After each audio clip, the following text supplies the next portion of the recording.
For me, I have a planner, so I like to write down everything, like whether it's assignments, exams coming up, meetings. I like to have it all written down in my weekly planner, so that way when I open it up, I know exactly what's coming up each day, each hour.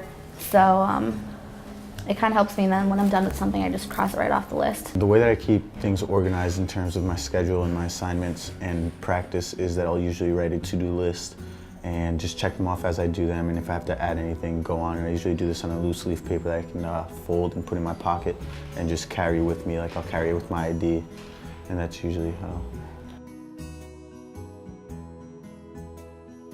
I'll try to set personal goals, be like, all right, well, you need to get your research done by this date.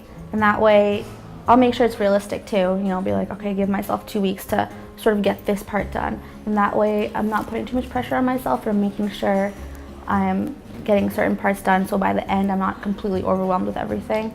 I think it's all about knowing who you are and understanding how you get things done the best. I know I'm not good under pressure, and so I do better if I have time to spare.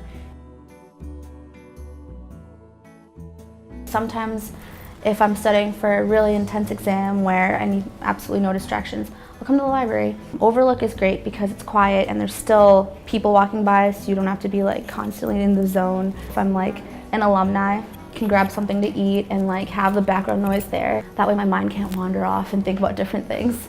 I think that you really need to say, okay, for this next hour, I'm not gonna go on Facebook. And that means that you have to log yourself off of your internet. Sometimes I'll put my cell phone away in my bag for a certain amount of time. I won't say that I'm not gonna take it out at all during the night, but I'll say, okay, for the next half an hour, I'm just gonna do this paper, and then I can look at my phone for a few minutes. I have a leadership role at the tutoring center, and tutoring is something that's really important to me. However, I always know that there comes a time when you have to draw the line, and being a leader is important, and it'll develop skills that are extremely important to your success in your career. But there does come a point where you need to acknowledge that your studies do come first, and that having more responsibilities isn't necessarily the best thing for everybody.